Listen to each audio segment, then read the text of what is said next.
Mr. President, Mr. Secretary General, Mrs. High Representative and Vice President Mogherini, ladies and gentlemen, I would like to thank you for accepting our government's invitation to this opening event here in Helsinki. My special thanks to Federica and Jens for joining us here. After today's discussion, we are confident that EU and NATO will be able to face the hybrid challenges together, and that the gender is real boost for the cooperation between European Union and NATO. Estonian presidency organized a defense ministers' cyber defense exercise in September. This exercise highlighted the need for deeper EU-NATO cooperation. Many other NATO and EU exercises have underlined the importance of open and timely exchange of information between states and institutions in Brussels. The culture of sharing information should be further developed. The center's ability to develop digital services and to share open source intelligence with each other is an important part of this discussion. Here the contributions of both EU and NATO as well as member states are crucial. Last month, the Centre organized EU-NATO workshop on hybrid threat risk assessments in Baltic Sea region. The workshop was an initiative by Finnish and Swedish foreign ministers, and it's one platform to share information on hybrid threats and risk. I hope this kind of regional approach will feed into EU process of hybrid risk survey as well as a NATO process on assessing security environment in the Baltic Sea region. Ladies and gentlemen, the Finnish government is proud partner in the European Centre of Excellence for countering hybrid threats. We take hybrid threats very seriously. We want to promote integrated national responses through exchange of best practices.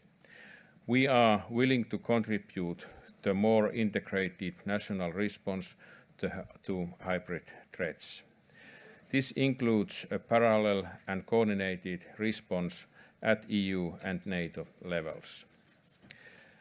We believe that Finland has something to offer in the cooperation to counter hybrid threats and to develop resilience.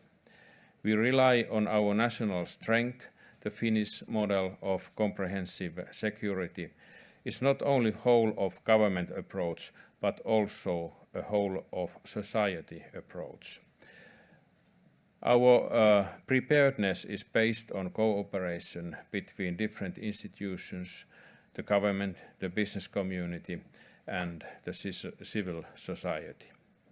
The Finnish model will be discussed in comprehensive security training event organized in October by the Centre. Hopefully this will facilitate exchange of best practices in addressing hybrid threats with a comprehensive approach. The Finnish model is, of course, not the only one, and also our system needs to be improved. Exchange of best practices is very valuable for us too. Ladies and gentlemen, I would like to thank Estonia, France, Germany, Latvia, Lithuania, Norway, Poland, Spain, Sweden, the United Kingdom and the United States for joining the Centre.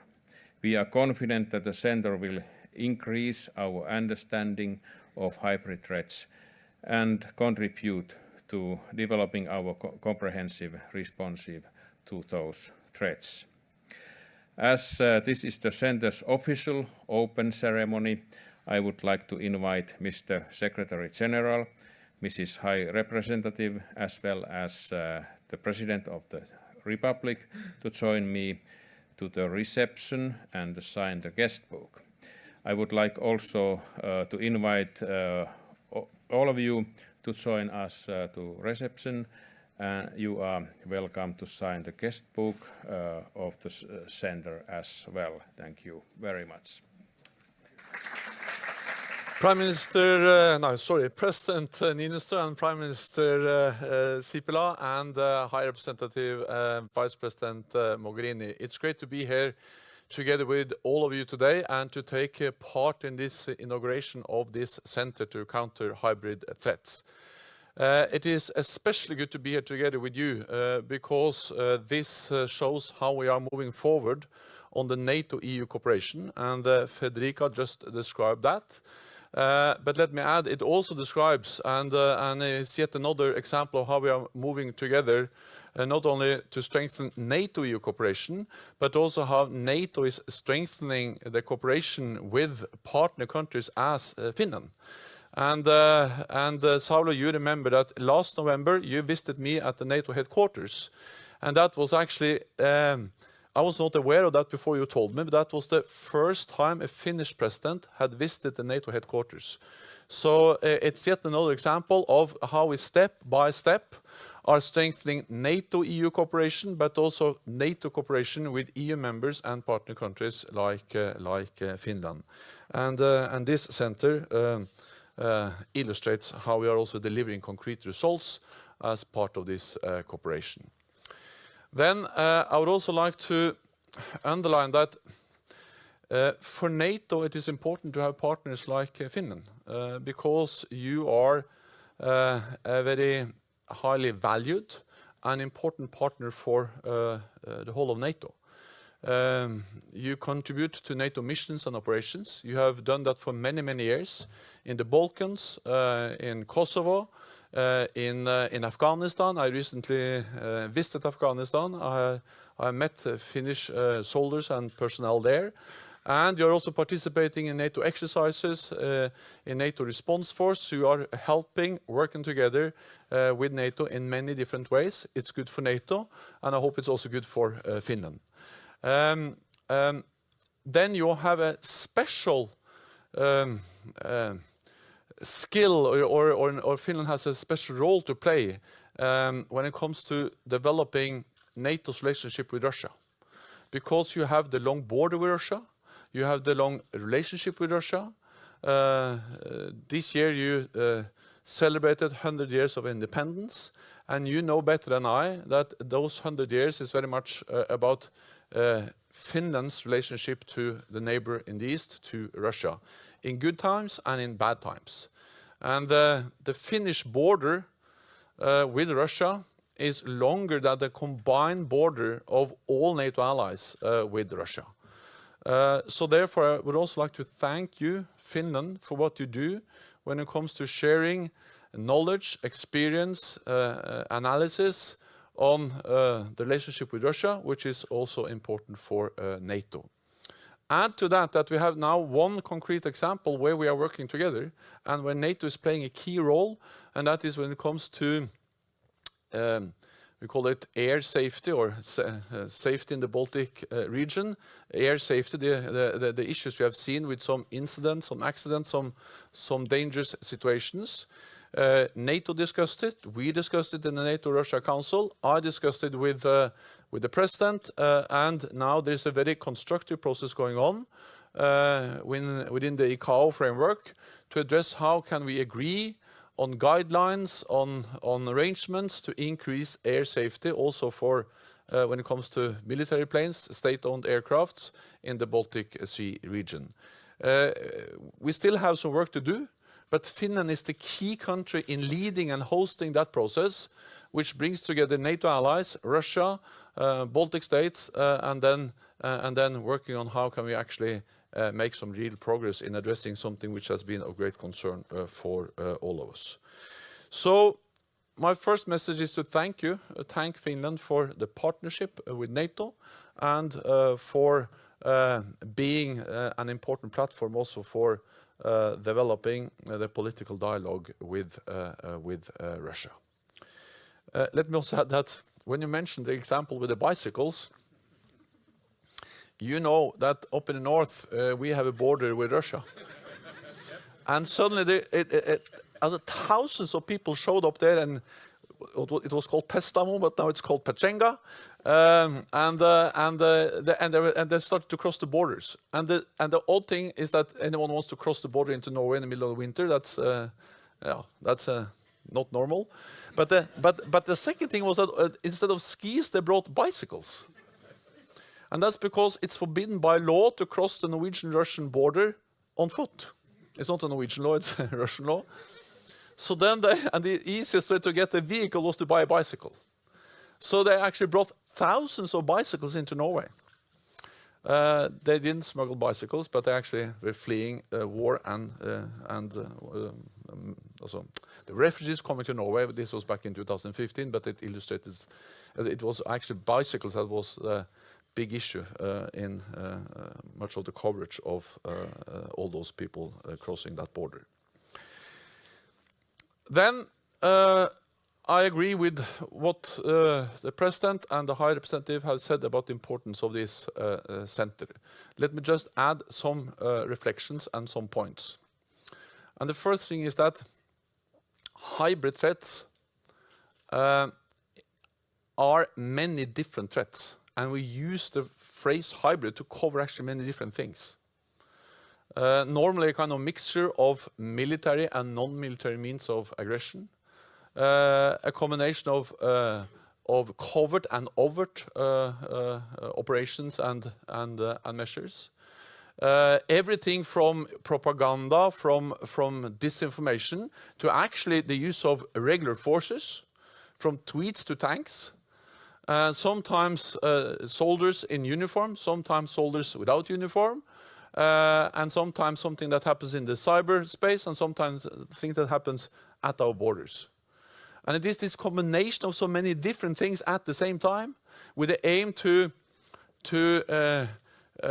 disguise and to hide the real intention that has got the name hybrid threats. And it's a kind of buzzword which I hear every place or everywhere I go now. Therefore, I think it is important to remind us all of the fact that covert operations, disinformation, the efforts to try to disguise your intentions, that's not something new. It is at least as old as the Trojan horse. So it has happened before. If there is something new, then it is the scale and the scope and the speed. So it's used more now.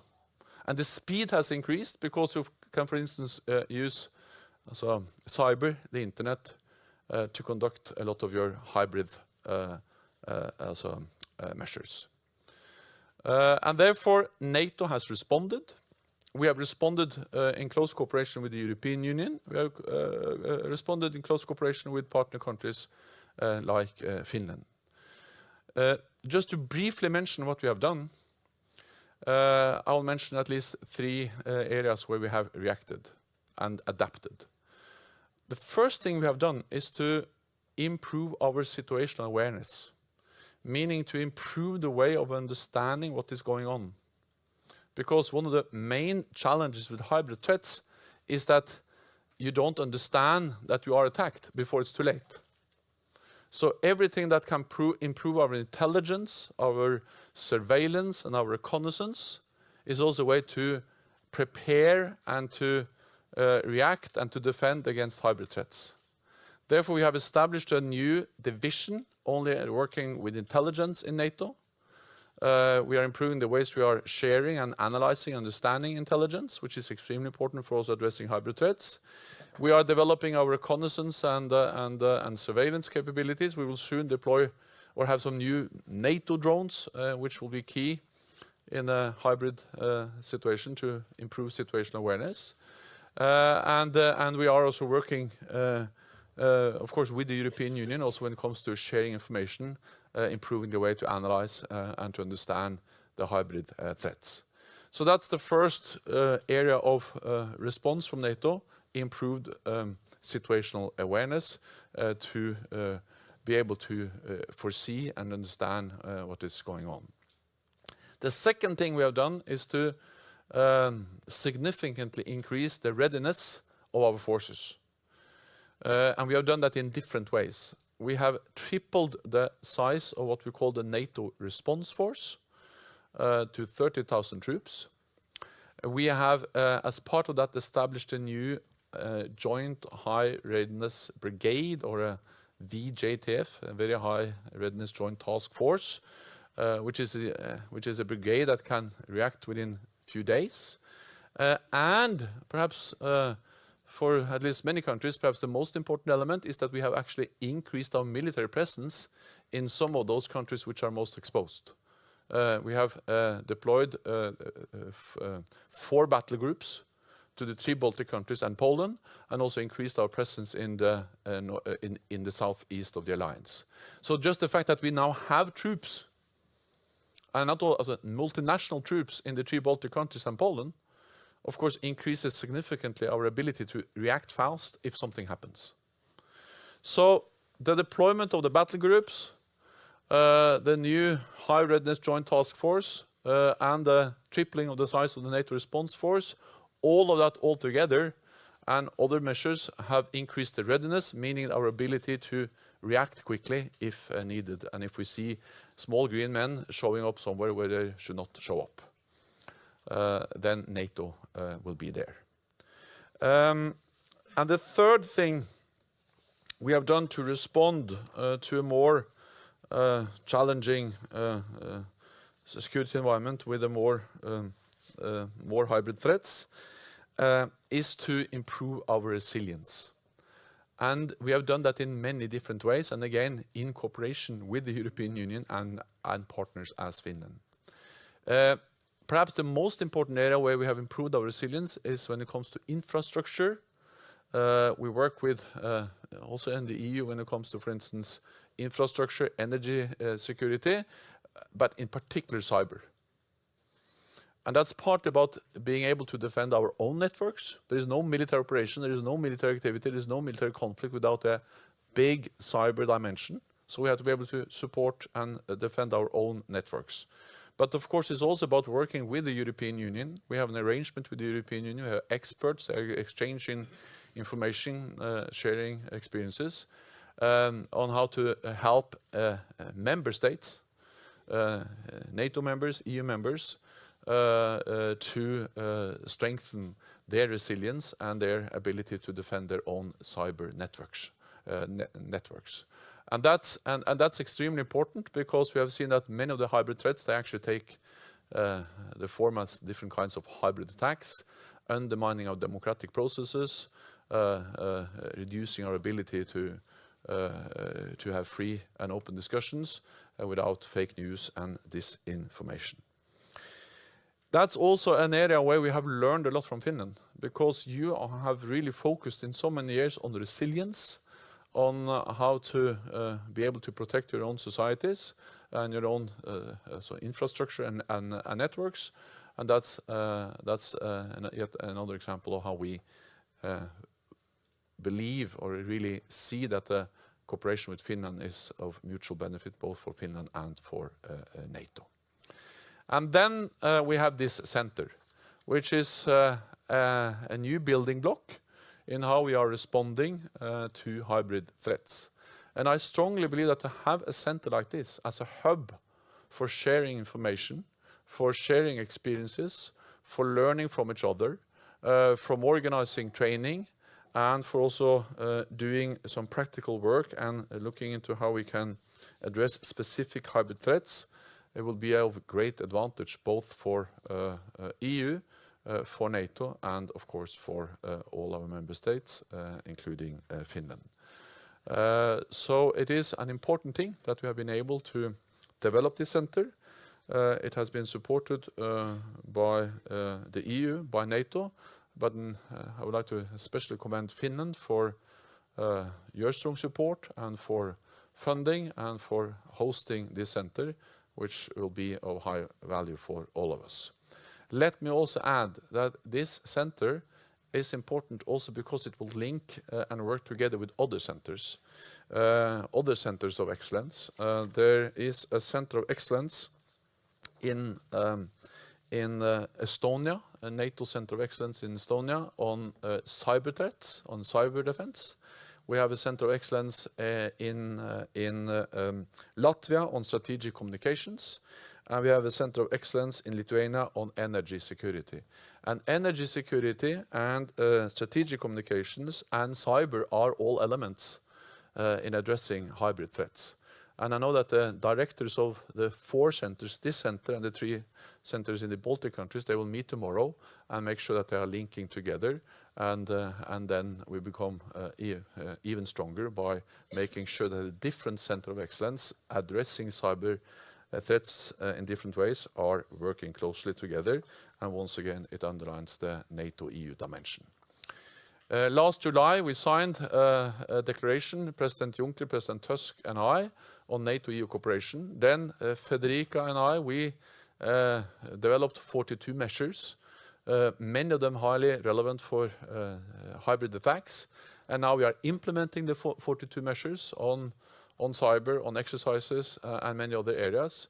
And then we will also start to work on how can we add to those measures to make sure that we not only implement what we agreed, but also develop new areas where we can further strengthen the NATO-EU cooperation. So I am inspired by the fact that we have been able to reach so far in such a short time.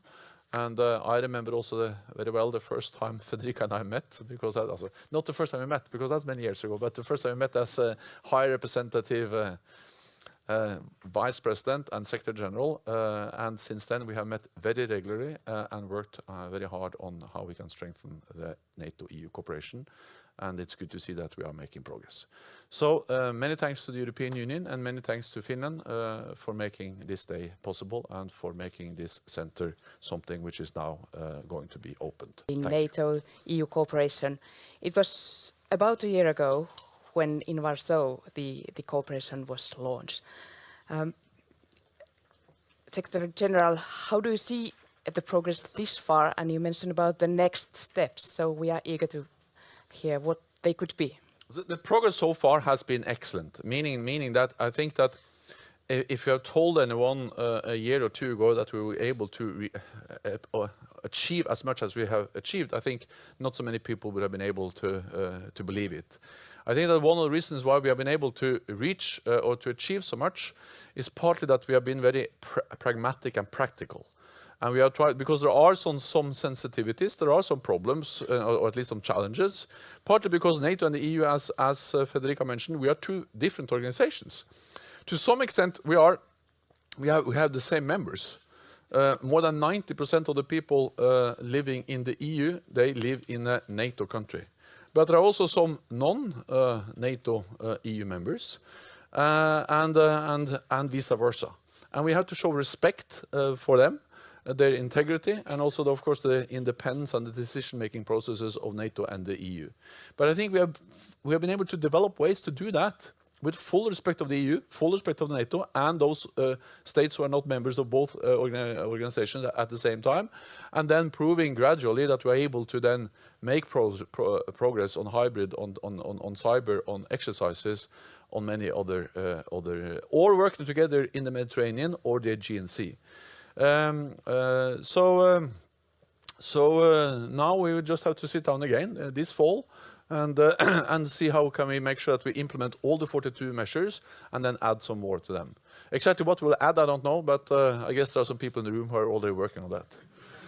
Mrs. Mogherini, we all remember the NATO boats on the Aegean Sea. It was one of the signs of the cooperation of EU and NATO. How do you see the progress? Are you happy about that? Very much so, and I think, as Jens said, that we managed, first of all, to overcome, and if I can quote you, you said something very wise, I think, to one of the foreign ministers or defense ministers meeting of the European Union, because this is one of the practices we introduced. We regularly invite each other to our respective ministerial meetings, which is an excellent exercise in itself. You said once, we've managed to kill the ghosts of the past. And I think this is a very effective image. We managed to move from the ideology of the relations between NATO and the European Union. That has always been difficult because the nature of the 2 organizations is different. The European Union is a political union, NATO is a military alliance, and some of our members are not the same. But we took a very pragmatic approach, defining which are the needs, which are the fields where we need our cooperation in order to be effective, and how do we manage to deliver on this. So we took at the same time a very ambitious but also very pragmatic approach. And I think this is why we managed to build trust, overcome the suspicious on both sides. And I'm very satisfied because this is a cooperation that has proven to be real, practical, with real things done. Cooperation in the Mediterranean, the cyber, for the first time ever, sharing some of the practices of our exercises. And for me, the real challenge was to prove that it was possible to advance at the same time the EU-NATO cooperation and the EU defense policy. And here there is one particular thing that might come in our future agenda, which is the work on capabilities. In the European Union, we are increasing the work we're doing to help member states investing together on capabilities. I often say the real gap between Europeans and Americans is not so much how much Europeans invest in defense, but is the output. We invest 50% of what the Americans invest in defense in Europe, but the output we achieve is 15%. So the output gap is huge. The European Union can help the European Union member states to invest better in a less fragmented way on capabilities. And as member states have one single set of forces, however they manage to make the most out of their investments, this is going to be beneficial also, obviously, for European Union missions and operations, but also for NATO missions or for UN operations or for different kinds of security activities. So I think this can be one of the next fields of common work. It is already among the 42 actions already to be implemented, but as I am convinced that also thanks to the leading role of Finland, we will be able to launch a permanent structured cooperation within the European Union by the end of the year. This could be the next horizon to work on. You both work in central positions in your organization and have a broad view on the security around us. Mrs. Mogherini, you wrote, it was the first year report of the EU global strategy. In that text you wrote that when... This is always dangerous. Yeah. 2016, when launching the strategy, the world was a different place. How do you see the changes? What has changed? The global strategy says that the world is more complex and more unpredictable than ever, and I think this stays quite true. The complexity and the unpredictability, by definition, by themselves, produce new realities every time. And as Jens said, it's not the hybrid nature of the threats that is something new, but it's the mix, it's the speed, and it's the fact that actually the complexity makes it difficult even to identify the source of the threat sometimes. Something that looks sand is a bicycle. And that is the complexity we're facing. And I think the real change is the fact that it will continue to change and that we will have to adapt to an ever-changing security situation. That requires a different level of understanding, a different level of analysis. To me, the European way to security and also to foreign policy is potentially the answer to this kind of ever-changing security situation, which is investing in partnerships, investing in multilateralism, investing in cooperation, investing in a rules-based global order. At the end of the day, this is how the European Union was built. This is also how it prospered, even if sometimes we don't realize how much. And I believe this is the key also for facing this evolving situation. And the partnership with NATO is one of the key elements in this. And if you look at the situation both worldwide and then the Baltic Sea, what do you see? For NATO, the thing is that we have to, as the European Union, but in another way, we have to relate to a much more unpredictable world, uncertainty, and we need to relate to many different challenges at the same time. We need to relate and to respond to turmoil, violence in the south, North Africa, Iraq, Syria, Afghanistan. We need to address the risks of proliferation of weapons of mass destruction, especially nuclear weapons, North Korea. And we need to respond to a more assertive Russia. And of course, it's not new for NATO that we have to respond to different challenges, but I think we have to admit that before it was more one challenge, and then we had another challenge, and then we had yet another challenge. Now we have all at the same time on top of each other. Just to briefly remind you of the fact that for 40 years, from NATO was founded in 1949 to 1989, NATO actually did only one thing. We did collective defense in Europe. We didn't participate in any military missions, not in any military operations. We didn't fire a shot at all. We were just strong in Europe. Then the Cold War ended, the Berlin Wall came down, and people started to wonder, do we need NATO anymore? And they said, you know, NATO has to either go out of area or out of business.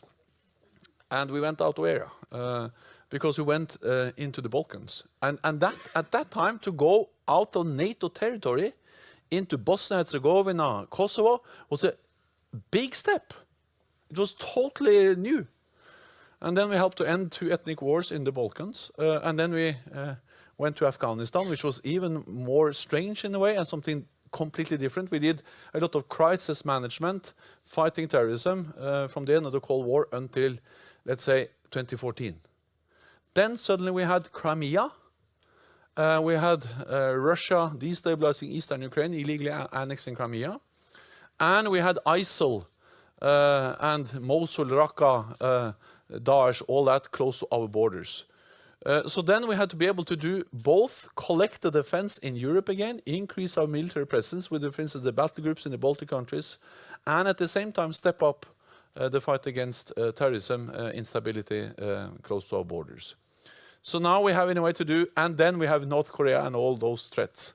So for NATO, the world has changed in a way that we are now forced to respond to many different security challenges at the same time, while before it was more first Cold War, collective defense in Europe, then so stability, crisis management outside NATO territory. Now we have to do both at the same time, and that's a big deal. And therefore, it is important to do it together with the European Union. Like a more complicated word all the time. You mentioned in your opening words the border crossings by bicycles in northern Norway. So that could be one example of hybrid threats. And now we are here in this opening ceremony of the center of Helsinki. How do you see what is the way to make resilience a more common word? Let me say 2 things. First of all, the people that crossed the border up in north, they were not hybrid threats. They were desperate people coming into Norway and flying, also leaving also violence and poverty in other parts of the world. Second, the main challenge now is, of course, to make sure that we are responding all together. And that's exactly why we are working so hard, not only 29 NATO allies, but also together with the European Union and other partner nations. How urgent do you see the need for deeper understanding on hybrid threats? And what could these people here in Helsinki, how could they help this? I think this is going to be crucial, not only because we are opening it today, but really, and not only because it showcases so well the good EU-NATO cooperation. Jens and I were looking for a visit to do together for quite some time, and finally we make it. But this is really the symbolism of something we are concretely doing together. But this is because it's not by chance that both Jens and I refer to this center as potentially a hub of excellences and competences, because there's a lot of work ongoing on hybrid. The nature of hybrid threats is requiring that there is a lot of work in different places from different expertises on how to respond. But to have a center of excellence that can provide the network in the hub for joining, analyzing, providing a sort of catalyst and also multiplier of this work is quite invaluable, because the risk of complexity and and the never-changing world and threats is the fragmentation of the response, is the fact that you don't have a unifying understanding of things.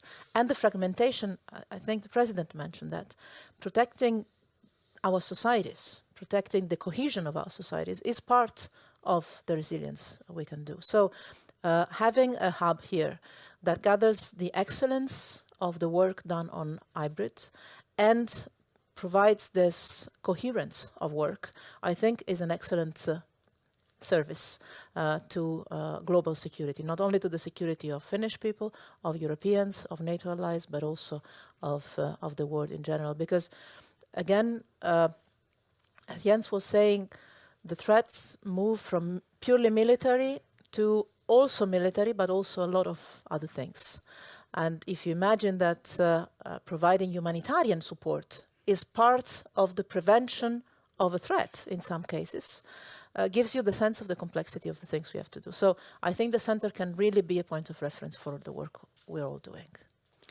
One more question about Finland, because Finland, here we always talk about this all-of-government approach. Is that something that could be exported, or is it something too complicated? It's my dream. You know, when I started, I said I had a hearing in the European Parliament, and I said my dream would be not to have people working in different European Union institutions referring to one another as us and them, but just as us. And having this long, never-ending title, having this two hats of being Vice President of the Commission and High Representative, and also heading the European Defence Agency, so actually three hats.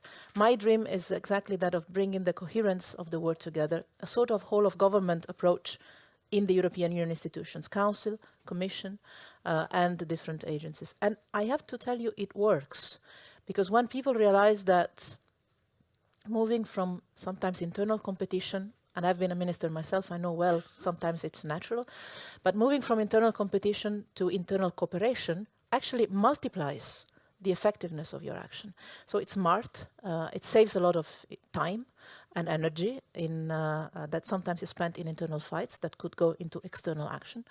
And I believe this is really the key to do things and do things right. Obviously, the more complex an institution is, and the European Union, I guess, gets close to the maximum of that. United Nations probably can compete with us in complexity of structures. But the more complex an institution is, the more complicated it is to have an overall government approach. But I think Finland shows us the way and teaches us the good lesson of how good and important it is to do it. In NATO, for sure, it's easier because the nature of military structures streamlines a lot, but yes, that's your job. Even in NATO, I think we can learn something from Finland, and especially when it comes to working together across different responsibilities and different areas of work strands. And again, this relates to the hybrid thing, because before NATO could be focused on more military response in a narrow sense, meaning planes and tanks and warships and so on.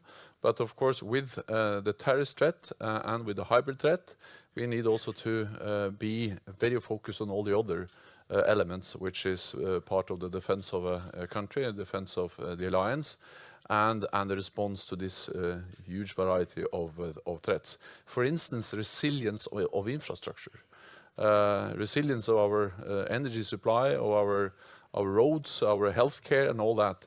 And that just highlights the need to work closer together with civilian authorities in the different member countries, but also work together with the European Union.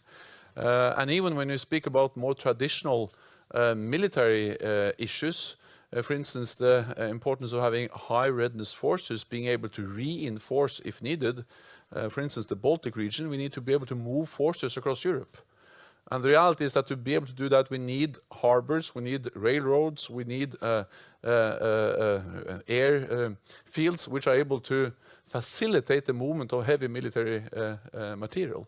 And again, close link between the purely military part of NATO's responsibilities, and the rest, and then the work with the European. How do you see the need for an update of the strategic concept of NATO from 2010 in the light of what has happened since then, and in the light of this new enhanced cooperation with the EU?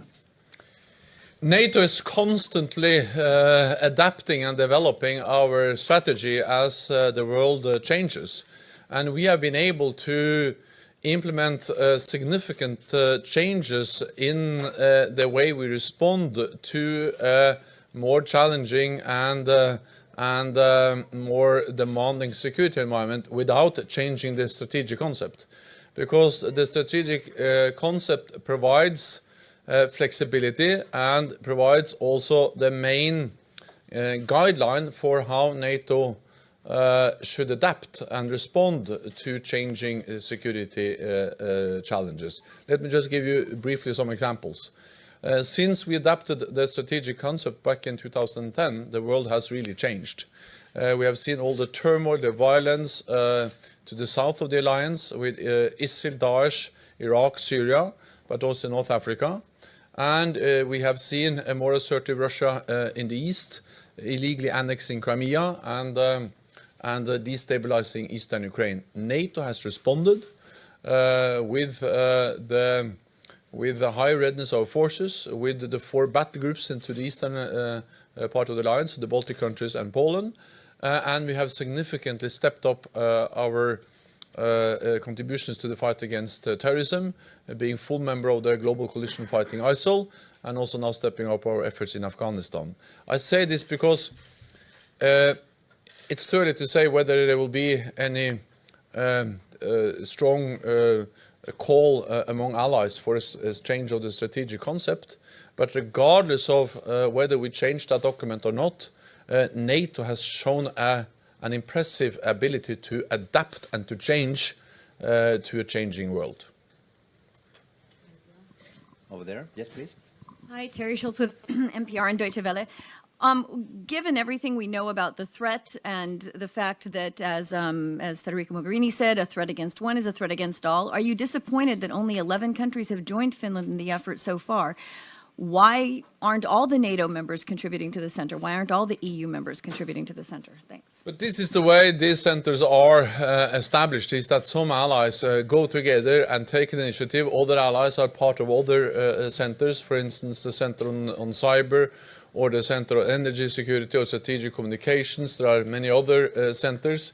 So I think that that's just in a way reflecting the fact that we have some structures, some elements in the NATO cooperation where all allies participate. And then we have some other initiatives, especially those who are not purely NATO, but for instance this one, which is an initiative taken by some EU and NATO members to establish this center. And I welcome the fact that 11 countries participate, including the United States. And then maybe other may join afterwards, and perhaps also some other countries partner countries will also decide to work with the center. So this is a great initiative. It's a great center, and then this is the start. This is the beginning, and then I'm sure it will develop and strengthen in the future. Gentleman in the first row, yes, please. Nicolas Gros-Verel, French journalist, B2. Two questions, if I may. The hybrid threat, do you think it is the main origin, it is or the main threat come from Russia, or it could come from other part of the world? And if I may, on Kurdistan, there is a problem with the declaration of independence in Kurdistan. Could you think that a member of NATO could continue the cooperation with the troop of Kurdistan of Peshmerga? First of all, hybrid threats and the phrase hybrid threats covers so many different kinds of threats. And therefore I think it's no meaning to try to rank the different threats.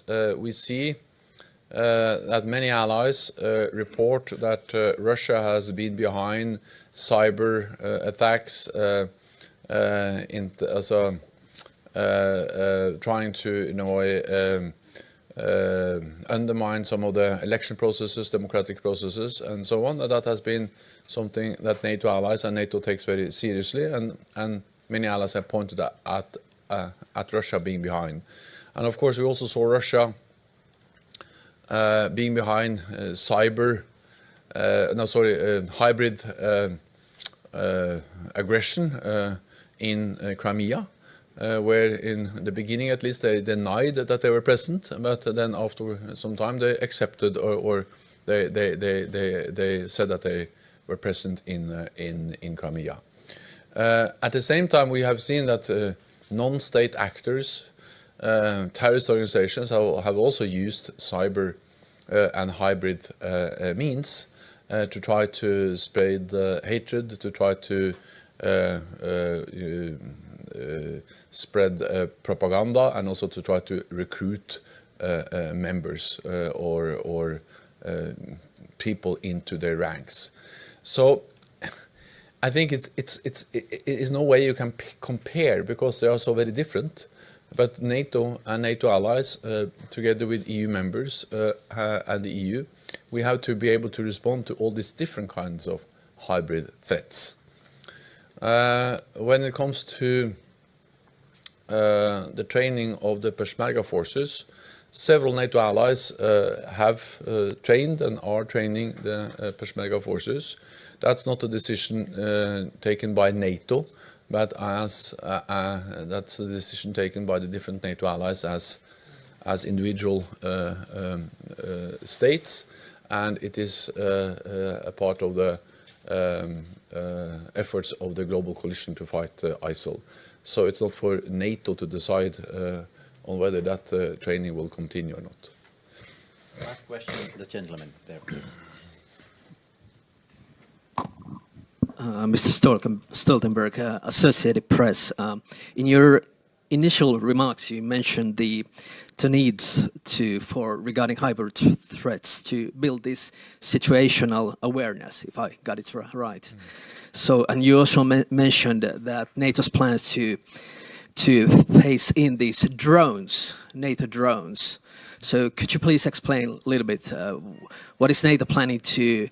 What kind of benefits these drones will bring to NATO, and where is the alliance planning to which kind of areas the alliance is planning to place them? Thank you.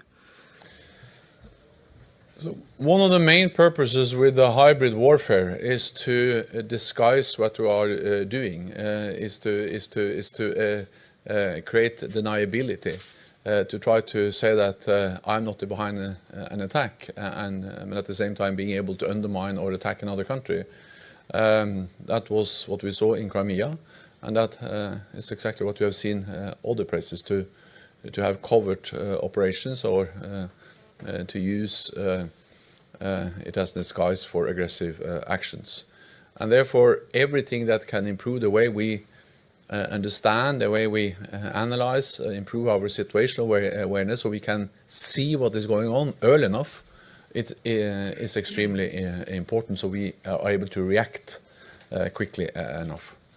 And we have done that in many different ways, by improving our intelligence, by establishing this new intelligence division, but also by improving the means and the methods we have for reconnaissance and surveillance, and as I said, also just by having more forces in the eastern part of the alliance, we're also improving our readiness to react if something happens.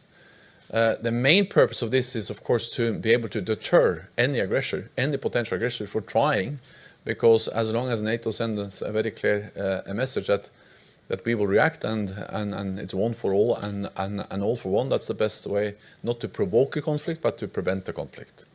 The drones, it's part of what we call the Alliance Ground Surveillance. It's a program that we have been working on for some time, and these are big drones which are able to collect information, and then we will process it and analyze it.